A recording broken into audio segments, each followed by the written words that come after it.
이제 다 일어나셔서 하나님께서 기뻐 받으실 예배 드리겠습니다.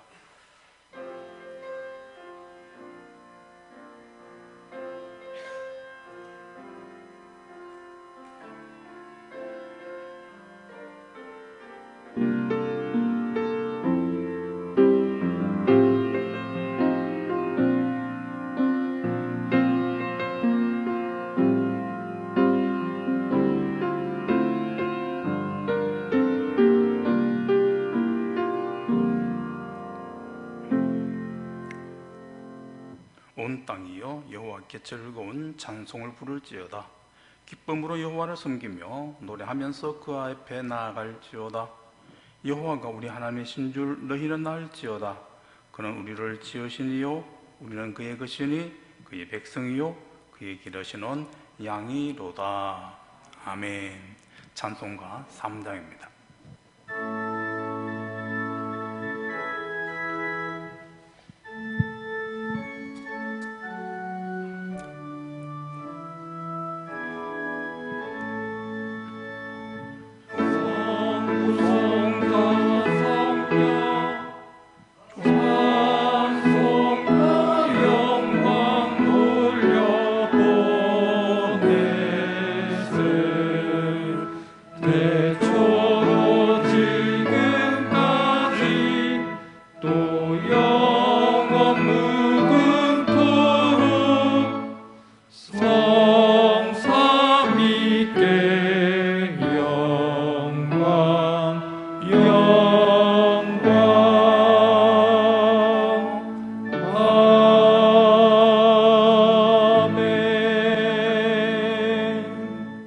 교동문 70번 이사야 42장입니다.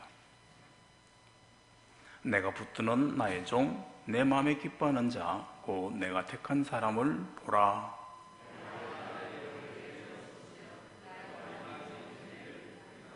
그는 외치지 아니하며 목소리를 높이지 아니하며 그의 소리를 거리에 들리게 하지 아니하며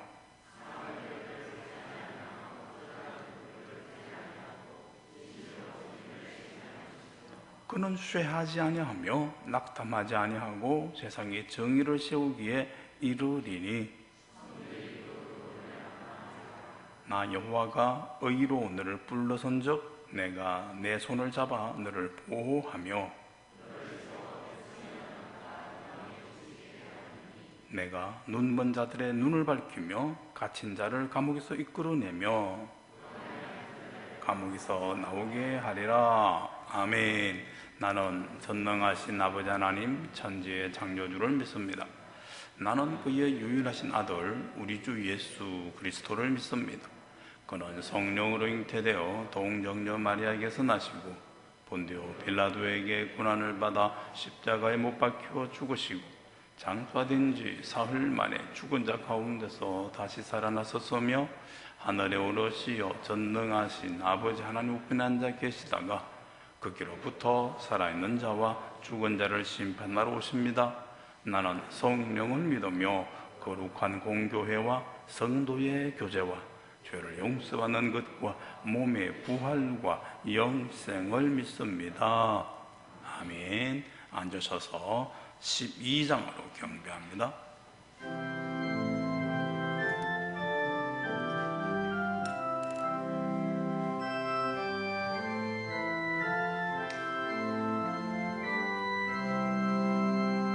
함께 주를 경배하세. 이유가 도리가 어디 있을까. 주 앞에 찬양을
안민수 집사님 기도하겠습니다.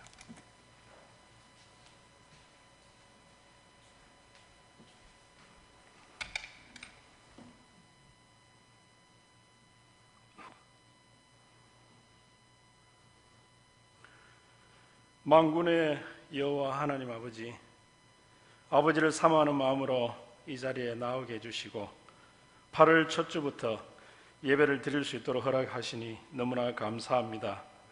세상밖에 몰랐던 우리를 불쌍히 여기사 독생자 예수 그리스도를 이 땅에 보내주셨고 우리의 허물과 죄악들을 대신 지시고 우리를 죄에서 건져 구원케 해주시니 너무나 감사합니다. 우리는 예수 그리스도로부터 빚진 자입니다. 그래서 우리는 하나님의 말씀에 따라 살고 하나님의 자녀로 믿음을 더욱 정진하는 신앙의 삶을 살아야 합니다. 하지만 언제나 부족하고 부끄러운 육신의 삶이었음을 우리 모두 고백합니다. 성령님의 도우심을 간구합니다. 예수님의 십자가 보혈로 입은 은혜로 날마다 우리의 더러운 육신을 태우고 새롭게 해 주시옵소서. 그래서 그 놀라운 믿음으로 주의 복음을 전하는 거룩한 자로 세워 주시옵소서. 최근 무더위와 코로나로 장마로 피해를 입은 불쌍한 자들이 이곳저곳에서 만연합니다. 불쌍히 여겨 주시옵소서. 하나님께서 천지를 창조하시고 자연과 세상을 잘 다스리게끔 명하셨지만 우리의 욕심과 탐심으로 인하여 자연이 훼손되고 병이 창궐하여 이러한 사태까지 와버렸습니다. 주께서 지으신 창조질서 안에서 우리가 얼마나 연약하고 미미한 존재인지를 깨닫는 시간임을 고백합니다. 또 우리의 몸과 영혼이 어렵고 힘든 속에서도 돌이켜보면 하나님께서는 여러 방법으로 보호해 주시고 인도해 주셨습니다. 이런 환경과 급변하는 시대일수록 더욱더 하나님께 부르짖고 모든 역사가 주께 있음을 알고 영적으로 깨어있는 그리스도인이 되게 해 주시옵소서. 세상 여러 곳에서 주님이 주신 그 사명을 붙들고 복음의 전도자로 또 이국 열방에서 생명까지 내려놓고 사역하는 그들이 있습니다. 어렵고 힘든 여건과 상황 속에서도 열방을 섬기는 그들의 수고가 헛되지 않도록 아름다운 열매로 영광 받으시길 원하오며 귀한 상급으로 축복해 주시옵소서. 그에 필요한 모든 여건과 상황을 해결해 주시고 부족한 것들도 채워 주실 줄 믿습니다. 그래서 주님을 향한 믿음으로 더욱 강건케 하시고 그 비전을 바라보고 하나님 나라를 세워 주께 영광 돌리게 해 주시옵소서. 오늘 말씀을 인도하시는 우리 장지연 담임 목사님에게 건강을 허락해 주시고 더 큰 비전으로 성령님께서 함께 하시고 은혜의 말씀, 능력의 말씀으로 성령이 충만한 교회가 되게 인도해 주시옵소서. 오늘 주시는 그 말씀을 나에게 주시는 것으로 믿고 마음에 깊이 새기고 한 주를 살아가는 저와 모든 성도 되게 해 주시옵소서. 마음을 다하여 하나님께 드리는 찬양을 기뻐 받아 주시옵고 원하오며 우리 주 예수님의 이름으로 기도합니다. 아멘.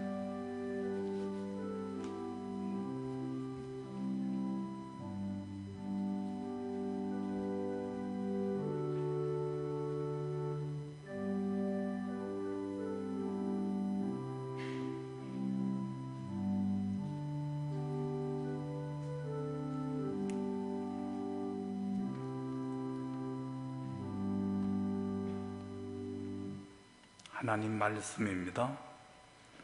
호세아서 6장 구약성경 1261면 호세아서 6장 1절부터 11절까지 말씀을 제가 봉독하겠습니다. 우리가 여호와께로 돌아가자. 여호와께서 우리를 찢으셨으나 도로 낫게 하실 것이요 우리를 치셨으나 사며 주실 것입니다. 여호와께서 이틀 후에 우리를 살리시며 셋째 날에 우리를 일으키시리니 우리가 그의 앞에서 살리라. 그러므로 우리가 여호와를 알자. 힘써 여호와를 알자. 그의 나타나심은 새벽 빛같이 어김없나니 비와 같이 땅을 적시는 늦은 비와 같이 우리에게 임하시리라 하니라. 에브라임아, 내가 네게 어떻게 하랴? 유다야, 내가 네게 어떻게 하랴? 너희의 인애가 아침 구름에나 쉬 없어지는 이슬 같도다. 그러므로 내가 선지자들로 그들을 치고 내 입의 말로 그들을 죽였노니 내 심판은 빛처럼 나오느니라. 나는 인애를 원하고 제사를 원하지 아니하며 번제보다 하나님을 아는 것을 원하노라. 그들은 아담처럼 언약을 어기고 거기에서 나를 반역하였느니라. 길랏은 악을 행하는 자의 고울이라. 피 발자국으로 가득 찼도다. 강도 때가 사람을 기다림같이 제사장의 무리가 세겜 길에서 살인하니 그들이 사악을 행하였느니라. 내가 이스라엘 집에서 가장한 일을 보았나니 거기서 에브라임은 음행하였고 이스라엘은 더럽혀졌느니라. 또한 유다여, 내가 내 백성의 사로잡힘을 돌이킬 때에 내게도 추수할 일을 정하였느니라. 아멘. 시온 중창단 찬양하겠습니다.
함께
힘있는 찬양 감사합니다.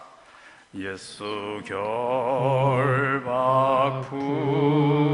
부셨도다. 모든 결박 부셨도다. 나의 결박 부셨도다. 나는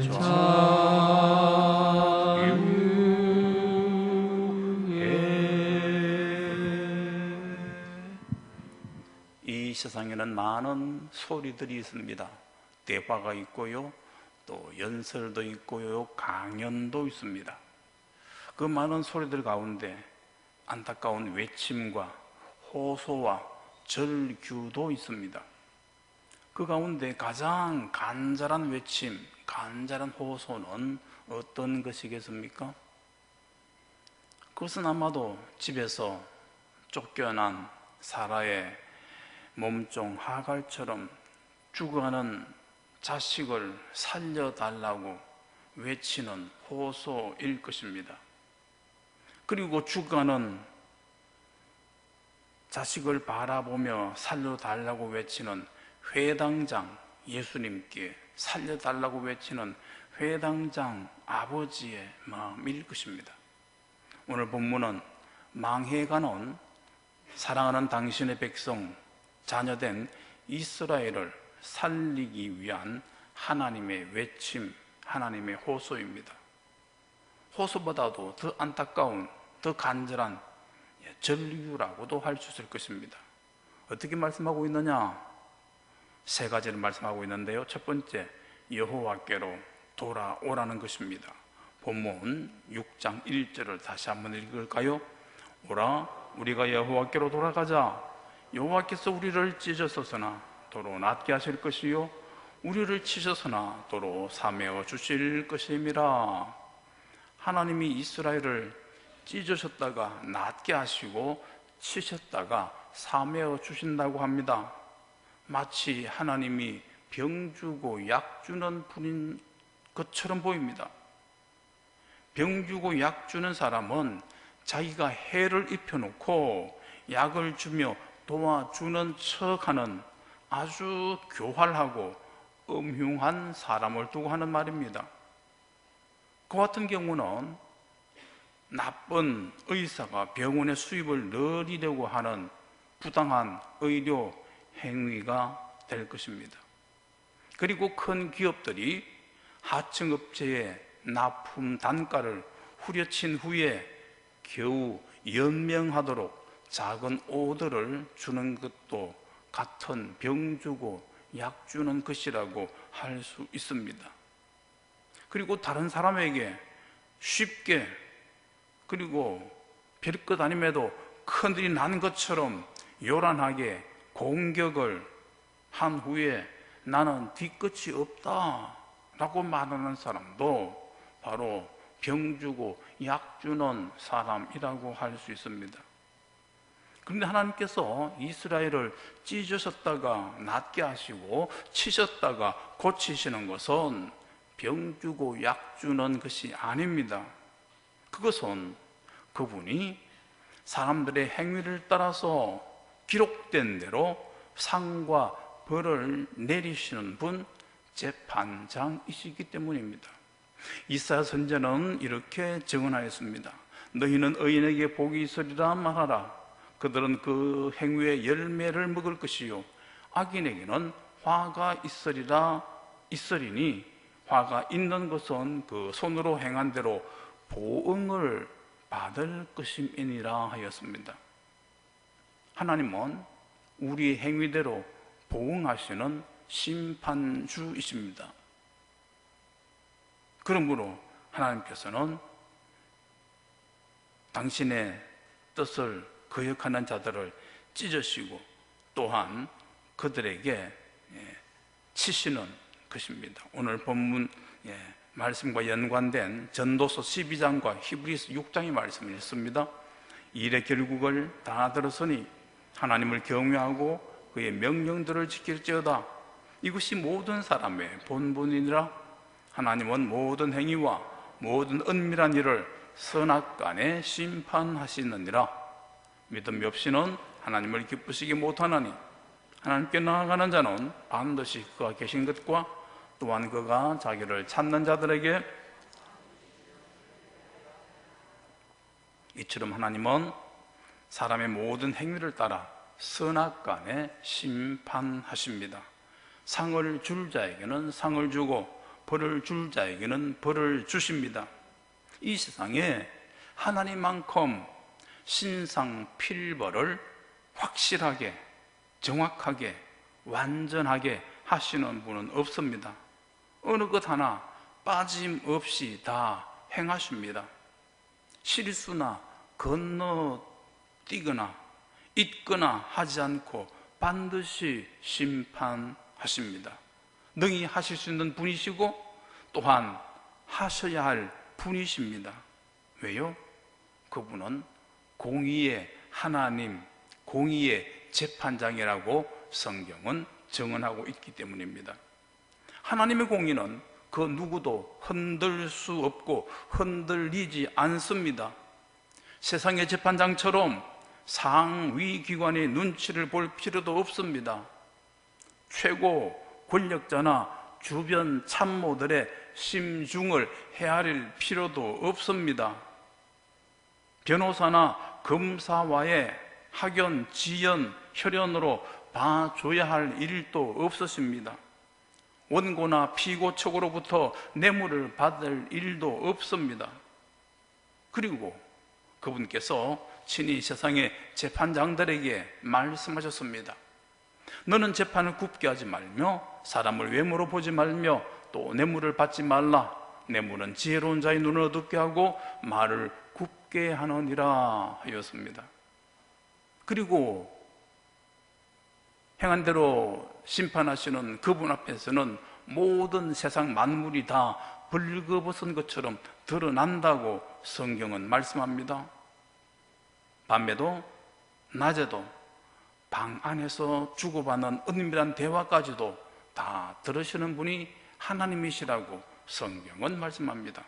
그리고 그분은 우리들의 마음과 생각까지도 다 감찰하신다 말씀하셨습니다.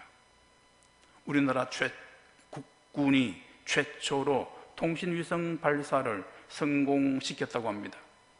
그 아나시스 2호는 발사된 지 8일 후에 정지 궤도인 36,000km 상공에서 정지해서 업무를 수행할 예정이라고 합니다. 군 관계자는 최초의 군 전용 위성 확보는 전시와 평시 군 통신 사각지대가 완전히 해소된다는 데 의미가 있다면서 특히 한국군의 단독 작전 수행 능력 향상을 위한 핵심 전력을 확보했다는 점에서 전시작전 통제권 전환에도 큰 도움이 될 것이라고 했었습니다. 세계에서 10번째 군 전용 위성이라고 합니다. 축하할 일이고 자랑스러운 일인 것 같습니다. 그리고 앞으로 우리나라 단독으로 나라도에 있는 우주 발사 센터에서 하루빨리 그와 같은 일을 할 수 있게 되기를 또한 바랍니다. 그런데 그 통신위성이 평양이나 중국 그리고 러시아와 일본 등의 모든 물체와 움직임과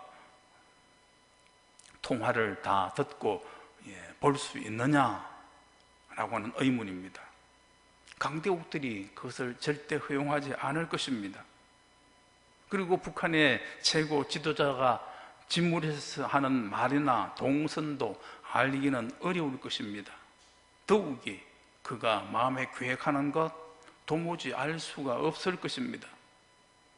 그러나 아람 왕의 집무실에서 세우는 이스라엘 공격까지 하나님은 다 아시고 그의 종 엘리사에게 말씀해 주셨습니다. 그리고 하나님은 바로의 마음을 강팍해도 하셨다고 성경은 증언합니다. 그래서 히브리서 4장에서는 하나님이 마음의 생각과 뜻을 감찰하신다라고 하였었고요, 빌립보 4장에서는 하나님께서 우리의 마음과 생각을 또한 지키신다라고 말씀하십니다. 그러므로 우리가 군, 전용, 통신, 위성을 가졌다고 해서 자만할 것이 못 됩니다. 해서는 안 됩니다. 엊그제 탈북민 월북을 봤었죠? 아무리 감시 장비가 있다 해도 좋다 해도 무용지물이었지 않습니까? 그리고 그것보다 더 좋은 통신 위성이 강대국들에게 많을 것입니다. 아나시스가 한반도를 세밀하게 본다지만 지구는 물론 태양계는 요원한 꿈입니다. 그러나 하나님은 그것과 그것을 넘어서 우주 전체를 다 보신다고 성경은 말씀합니다. 하나님 앞에서는 그 아나시스도 난장이가 쏘아 올린 작은 공에 지나지 않습니다. 그러므로 국가의 지도자나 군 지휘관들은 다윗 왕처럼 무기를 의지할 것이 아니라 만군의 여호와 우리 하나님을 의지해야 될 줄로 믿습니다. 이를 위해 우리가 기도해야 합니다. 그것이 바로 우리가 살 길이고 우리나라가 살 길이기 때문입니다. 본문에서 호세아 선지자가 하나님이 우리를 찢으셨다는 것은 곡식과 포도주와 기름을 주신 그 하나님을 떠나서 이방신들을 이스라엘이 섬김으로 하나님께서 그 죄의 으뜸이 되는, 책임자가 되는 이스라엘의 왕들의 왕위를 찢으셨다는 것입니다. 그리고 끝끝내 말을 듣지 않고 우상과 이방신을 섬기는 그 이스라엘을 하나님께서는 찢으셔서 아수르에 의해서 정복당하게 하시고 그 이스라엘 백성들을 세계 곳곳에 흩어지게 하셨다는 말씀입니다. 그리고 그보다 먼저 르호보암 왕 때에 그 아버지 솔로몬이 하나님을 버리고 은혜 주신 그 복되게 하신 하나님을 버리고 이방신을 쫓음으로 나라를 유다와 북이스라엘로 또한 찢으셨다는 것입니다. 그 찢은 원인이 어디에 있었습니까? 르호보암이 자기 백성들의 감세 요구에 젊은 척근들의 의견을 따라서 선왕 솔로몬보다 더 중과세를 실시하겠다고 공포했기 때문인 것처럼 보입니다. 그러나 실상은 그가 노인들이나 젊은 신하들에게만 물었었지 하나님께는 묻지 않았다는 사실입니다. 백성들의 상소 앞에서 르호보암이 하나님께 기도했다는 기록은 없습니다. 하나님의 종 선지자에게 어떻게 하면 좋을지를 물었다는 기록도 없습니다. 젊은 신하들의 제안이 자기 마음에 들었으면 그것을 가지고 늦게라도 하나님의 제가라도 받아야 할 텐데 그것조차도 성경에는 없습니다. 그 결과 하나님께서는 당신의 계획을 돌이키지 않고서 당신이 택한 나라를 찢으셨던 것입니다. 그러므로 국가가 찢어지지 않으려면 있게도 하시고 없게도 하시며 세우기도 하시고 헐기도 하시는 하나님 안에 거해야 할 것입니다. 그리고 그 하나님을 떠나지 말아야 합니다. 그것은 국가만이 아닙니다. 하나님이 세우신 우리의 가정들도 우리의 교회도 마찬가지입니다. 오늘날 많은 가정들이 찢어지고 있고요, 많은 교회들이 찢어지고 있습니다. 하나님이 세웠음에도 불구하고 그와 같은 안타까운 일들이 우리 주변에 흔히 일어나고 있습니다. 원인이 뭐냐? 하나님 안에 거하지 않기 때문입니다. 그 어떤 조직도 하나님 안에 거하지 않으면은 하나님이 비록 세우셨다 할지라도 택한 기업, 택한 백성이라 할지라도 하나님을 떠나게 되면은 찢어짐을 당한다는 말씀입니다. 그러나 반대로 찢어진 가정도, 찢어진 교회도, 찢어진 우리 대한민국도 회복되고 하나가 되는 길은 있습니다. 어떤 길이라고요? 호세아 선지자에게 하나님께서 말씀하셨던 것처럼 여호와께로 돌아가는 것입니다. 돌아가면 삽니다. 살게 됩니다. 잘 살게 됩니다. 그리고 가정과 교회를 찢어놓은 이단들도 돌아오면 삽니다. 오늘 이단 경계 주일인데요, 가정을 찢어놓은 그 이단들,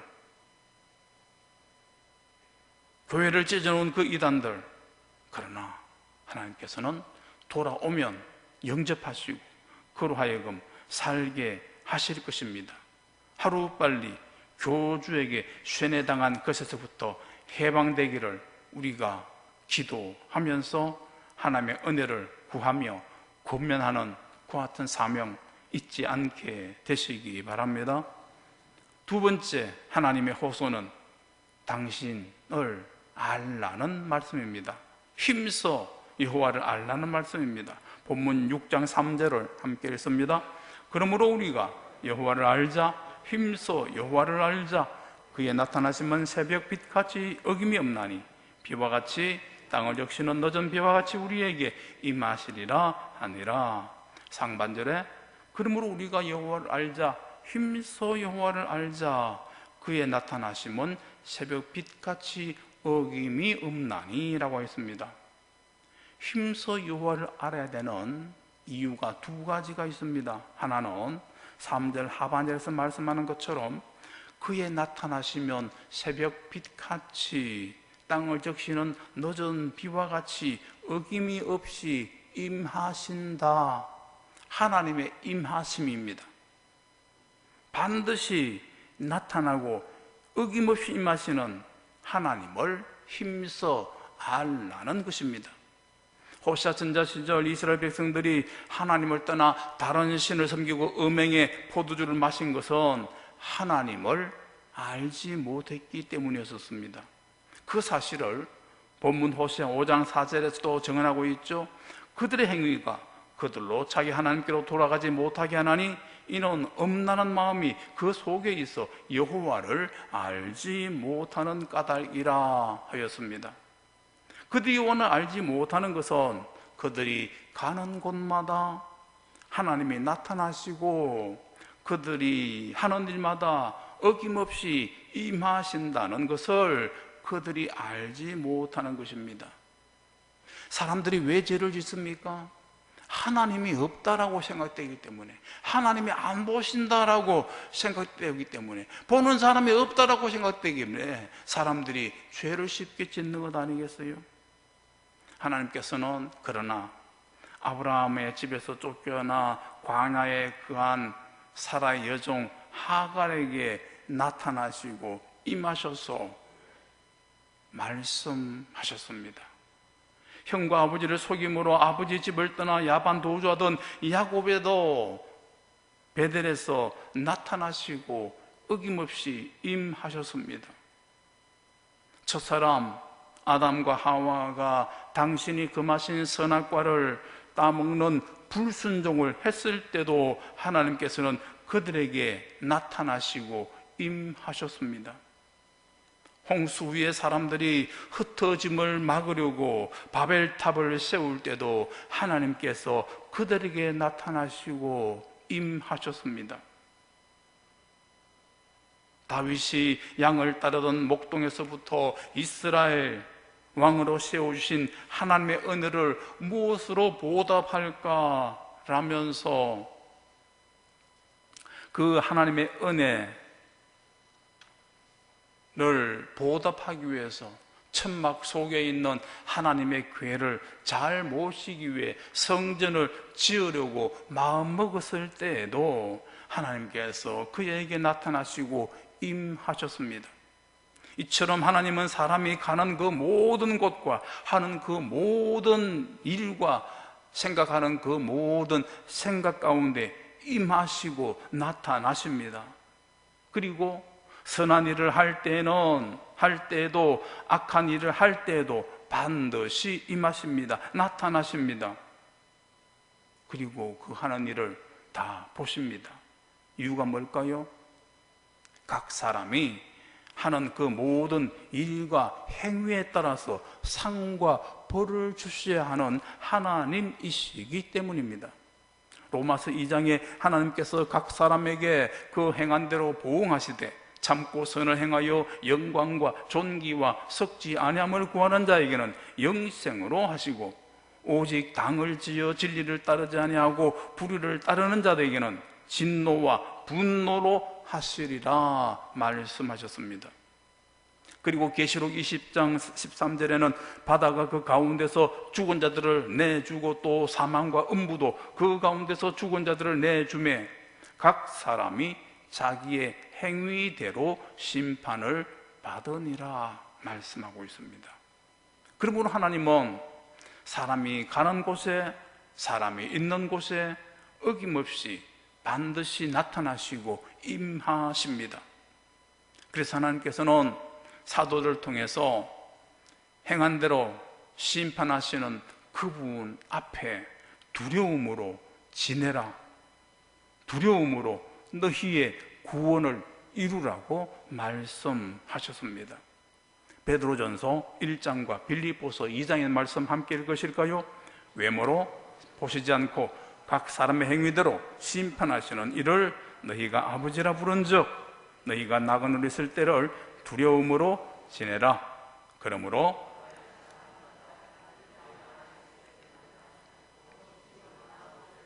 항상 복종하여 두렵고 떨림으로 너희 구원을 이루라.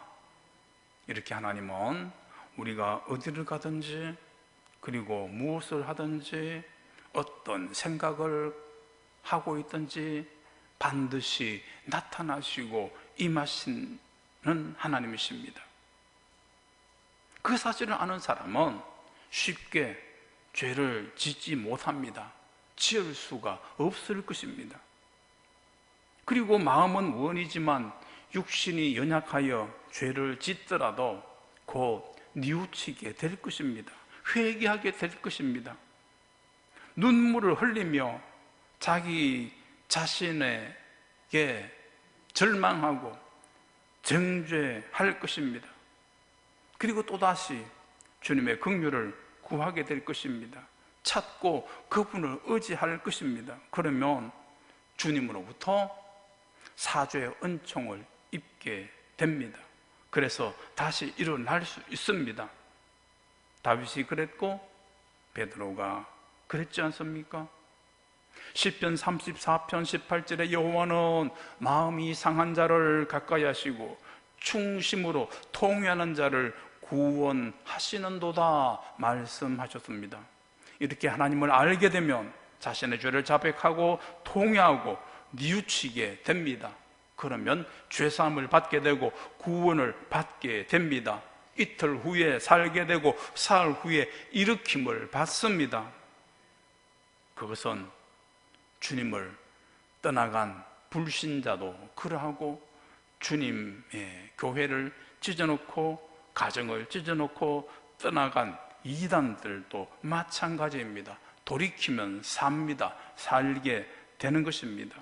2절에서 그 사실을 말씀하고 있죠. 여호와께서 이틀 후에 우리를 살리시며 셋째 날에 우리를 일으키시리니 우리가 그의 앞에서 살리라. 그의 앞으로 돌아오면 누구나 살게 됩니다. 이것이 바로 복음인 것입니다.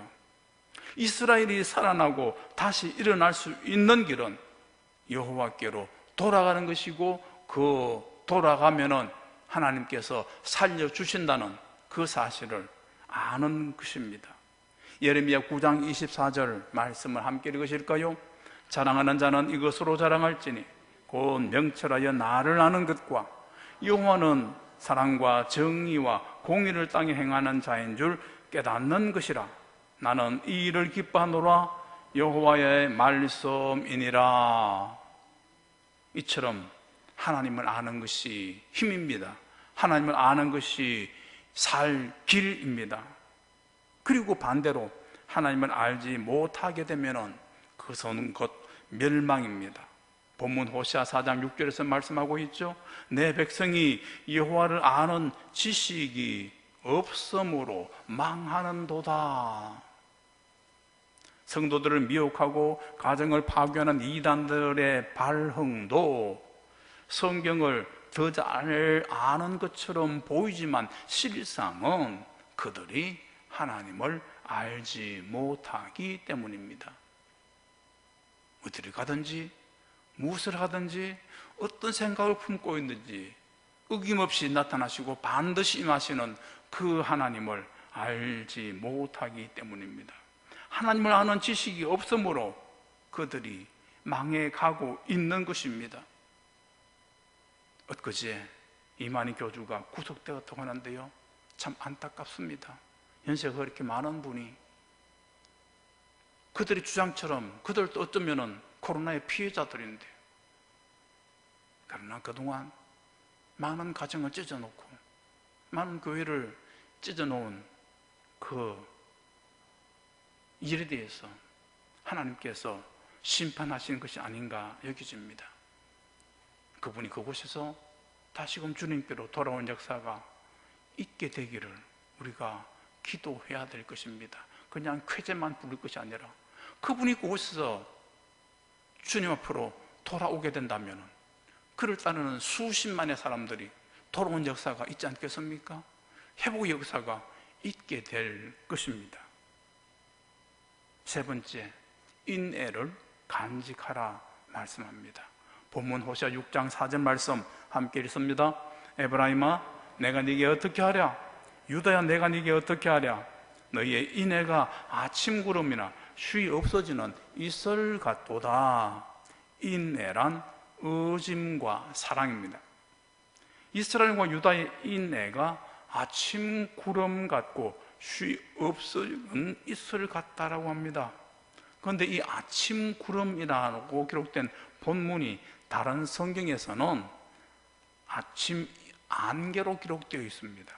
문맥으로 봐서는 아침 구름보다는 아침 안개가 더 잘 맞는 것 같습니다. 안개나 이슬은 해가 떠오르면 쉬 사라집니다. 찬송가 가사처럼 아침에 이슬 방울 쉬사라 쉼같이 내 기억 부족하여 널 잊기 쉬우니 잘 알아듣기 쉽게 널 말해 주시오. 날 구속하신 사랑 또 들려주시오. 평생에 듣던 말씀, 평생에 듣던 말씀, 주 예수 거신 사랑 또 들려주시오. 이렇게 아침 안개와 이슬은 쉬 사라집니다. 그런데 유대와 이스라엘 백성의 인애가 그렇다는 것입니다. 밤새도록 수증기를 끌어모아서 맺혀진 풀잎의 이슬인데, 안개인데 쉬 사라진다고 합니다.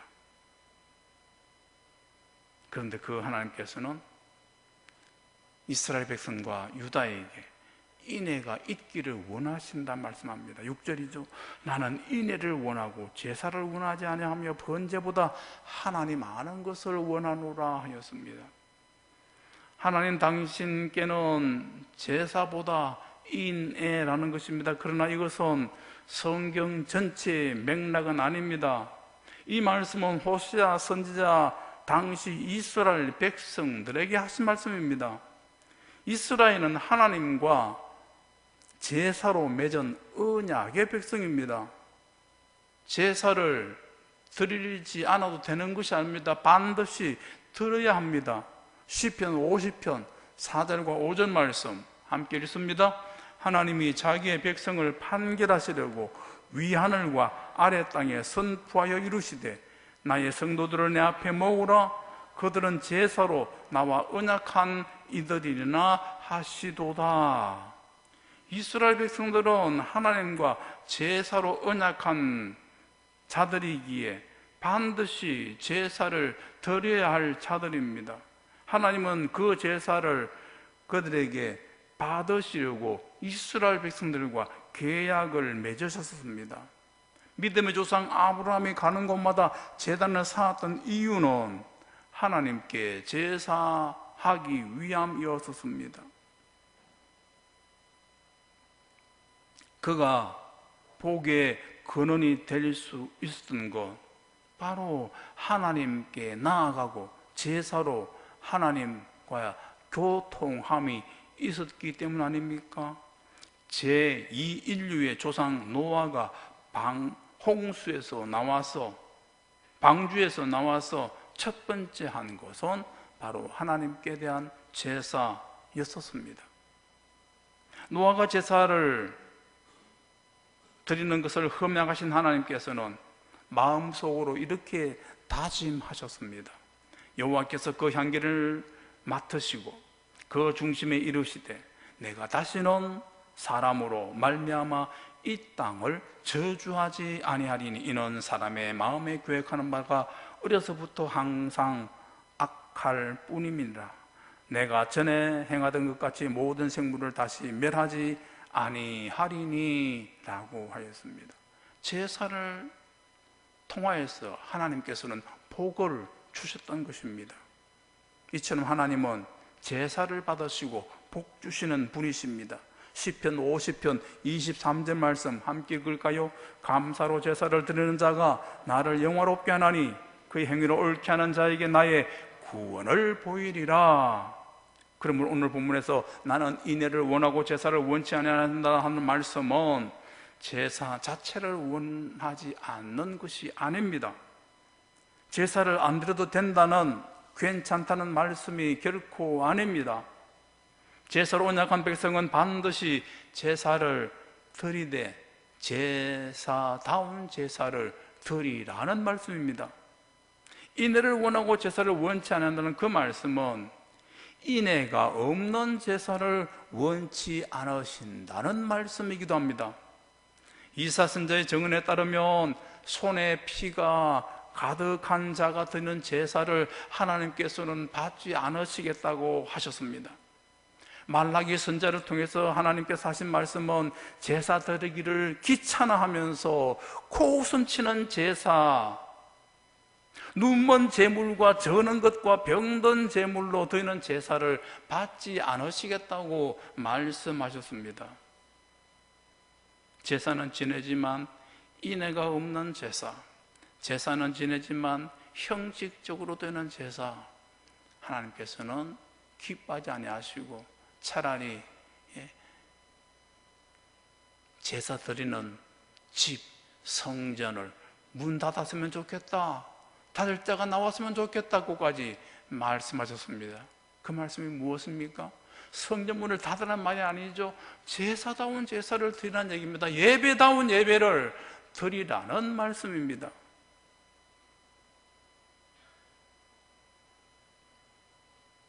그와 같은 제물을 너희 총독에게 드려봐라.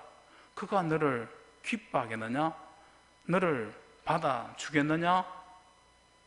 선제를 통해서 하나님께서 말씀하셨습니다. 간합하겠느냐? 하나님께서 제사드리는 이스라엘 백성들을 두고서 탄식하시면서 하신 말씀입니다. 그러므로 제사로서 언약한 백성들이 하나님께 제사를 드릴 때에 인애를 원하시는 하나님 앞에 인애를 간직하고 제사를 드려야 됩니다. 인애 없는 제사, 의심과 사랑이 없는 제사, 하나님께서 기뻐하지 않는다는 말씀이죠. 인애를 간직할 수 있는 비결이 뭘까요? 그것은 먼저 인애하신 하나님의 형상을 회복하는 것입니다. 인애와 진리가 같이 만나고 의와 화평이 서로 입맞추는 하나님의 형상을 회복할 때에 우리에게 하나님의 인애가, 하나님의 의지심과 하나님의 사랑이 우리에게 있게 될 것입니다. 그리고 인애하신 구세주여 내 말 들으사 라고 우리가 고백하는 것처럼 인애하신 우리 구주 예수님의 마음을 품는 것입니다. 에베소서 4장과 빌립보서 2장의 말씀 읽겠습니다. 하나님을 따라 의와 진리의 거룩함으로 지으심을 받은 새 사람을 입으라. 너희 안에 이 마음을 품으라. 곧 예수 그리스도의 마음이니. 이렇게 인애하신 하나님의 형상을 회복하면 하나님의 인애를 간직할 수 있습니다. 하나님의 완전한 형상이신 예수 그리스도의 마음을 우리가 품으면 그분의 인애를 우리가 간직할 수 있습니다. 그리고 그분의 말씀에 순종하면 또한 그분의 인애를 우리가 간직할 수 있습니다. 신명기 7장 11절에 너희가 이 모든 법들을 듣고 지켜 행하면 내 하나님 여호와께서 내 조상들에게 맹세하신 언약을 지켜 내게 인애를 베풀 것이니라 말씀하셨습니다. 그러므로 참 성도는 인애가 있는 사람입니다. 고로 성도의 별명은 남녀노소 공히 인애여야 합니다. 김인애, 이인애, 박인애, 장인애, 남녀노소 구분 없이 성도의 별명 인애, 하나님이 기뻐하시는 별명입니다. 그 은혜가 우리에게 늘 있게 되시기 바랍니다. 하나님 아버지, 오늘도 주일 성수하게 하시니 감사합니다. 8월이 되었습니다. 아버지요, 어려운 가운데 그래도 지켜주시고 살 길을 주신 아버지 하나님, 속히 아버지 하나님이여, 우리가 주님께로 돌아감으로 우리를 억압하는, 우리를 고통스럽게 하는 그 모든 것들도 다 사라지게 하여 주옵소서. 오늘 아버지께서 우리를 부르시는 호소를, 절규를 들었습니다. 주님께로 돌아가는 역사가, 주님을 힘써하는 그 일들이 우리에게 아버지 인애가 충만한 성도의 역사가 일어나게 하여 주옵소서. 우리 구주 예수님 이름으로 기도하옵나이다. 525장입니다.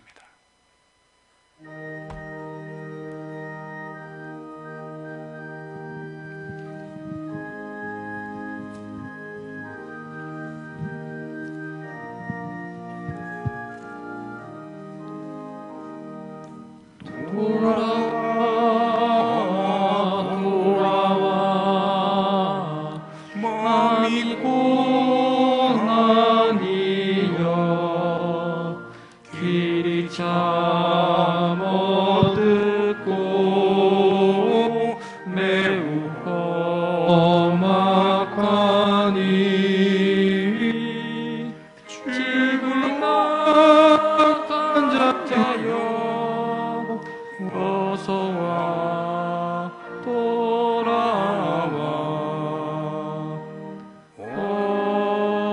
어서와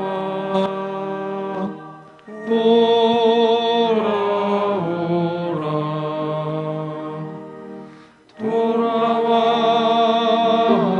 돌아와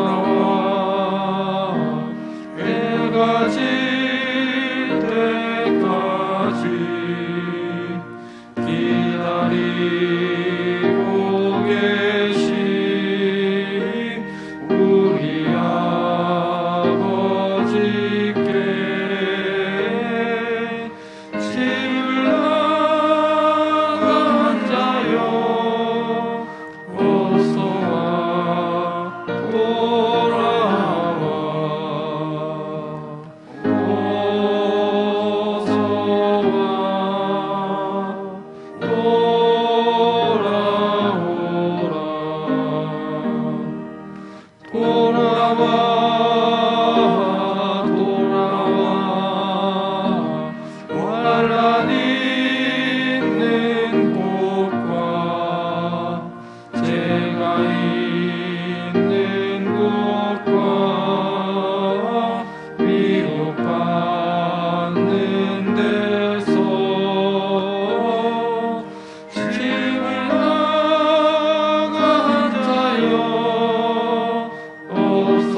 성아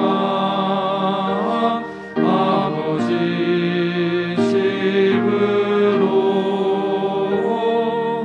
집을 나간 자여 어서와 돌아와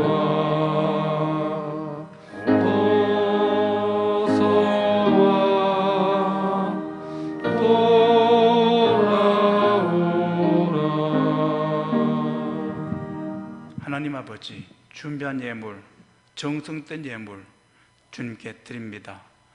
주께서 받으시고 흠양하시고 복 주시기 원합니다. 함께 하셔서 하는 일마다 잘 되게 하시고 가는 곳마다 형통하게 하시옵소서. 막혀진 일, 어려운 일 당할 때 주님을 의지함으로 길을 예시는 여호와 하나님의 역사하심을 체험하게 하여 주시옵소서. 요단강을 건너게 하시고 홍해를 가르신 하나님의 기적, 우리 믿는 자들에게, 의지하는 자에게, 찾는 자에게 나타나시고 임하시고 함께하여 주옵소서.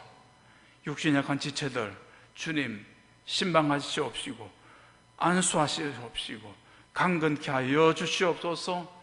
믿음이 연약한 지체들 주님 신방하여 주시고 믿음을 더하여 주시사 하나님 앞에 본문을, 사람의 본분을 다함으로 하나님이 지키시고 복 주시는 삶 되게 하여 주옵소서. 이 예물이 서있는 곳에 주님의 뜻이 이루어지게 하시고 주님의 영광 나타나기 원합니다. 아버지 하나님이여, 허인신나는 우리 교회학교 교사들이 함께 하시고 힘과 능력, 방패가 되어주시고 지혜와 총명으로 충만케 하시고 믿음으로 모든 것 감당케 하여 주시옵소서. 우리 구주 예수님 이름으로 감사기도 드리옵나이다.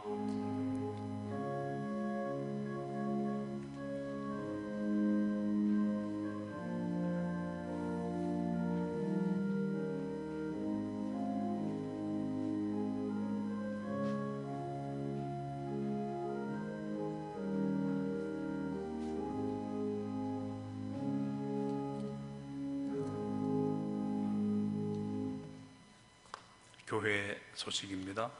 이번 주 금요 신학기도회 때는 구저전도에서 특송하겠습니다. 죄직회가 2부 예배 후 본당에서 있겠습니다. 그동안 우리 시온 차인대에 지휘하신 이현주 집사님께서 사임을 하시게 되고요, 후임에 김영준 성도께서 이어서 지휘를 하겠습니다. 이 시간 함께 앞으로 나오실까요? 네, 두 분 다 함께 나오시죠.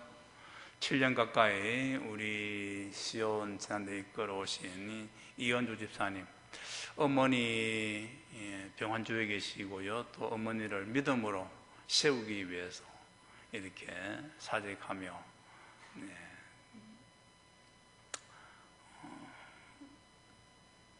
그 가족들, 동생까지도 믿음으로 잘 돌아보려고 합니다. 이 헌신된 마음이 하나님께서도 기뻐하시는 일이 될 수 있도록 기도해 주시고 성원해 주시고, 앞으로 우리 시온 찬양대 지휘할 또 김영준님도 잘 해달라는 그 같은 마음을 우리가 인사할 때 격려의 박수하겠습니다. 인사하세요. 들어가시죠. 들어가세요. 진주 남녀 남선교회 수련회가 8일 토요일 고성 엘림 농원에서 있겠는데 교회에서 9시 30분 출발입니다. 휴가를 맞이한 김대 목사님 위해서 기도해 주시고 또 성원해 주시기 바랍니다. 오늘 당원은 서혜영, 최균호 집사님 조문 감사로 해주셨고요, 강단 장식은 이순혜 집사님 생일 감사로 해주셨습니다. 건강하시기 바라고요, 행복하시기 바랍니다. 감사합니다. 일어나셔서 성도 기도합니다. 평안하셨습니까? 네, 좋아 보입니다. 잘 되시기 바랍니다. 네.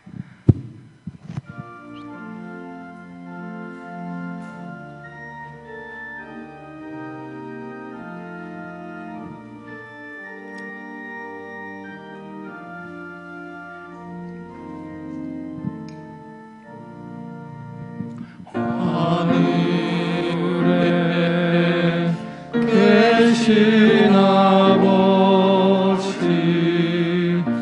이름 거룩하사 주님 나라 임하시고 뜻이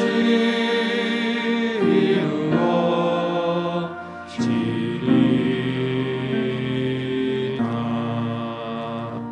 일용할 양식 주시고 우리들의 큰 죄 다 용서하옵시고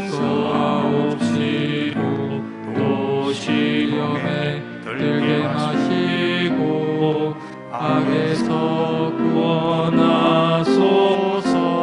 때에 주의 나라 주의 권세 주의 영광 영원히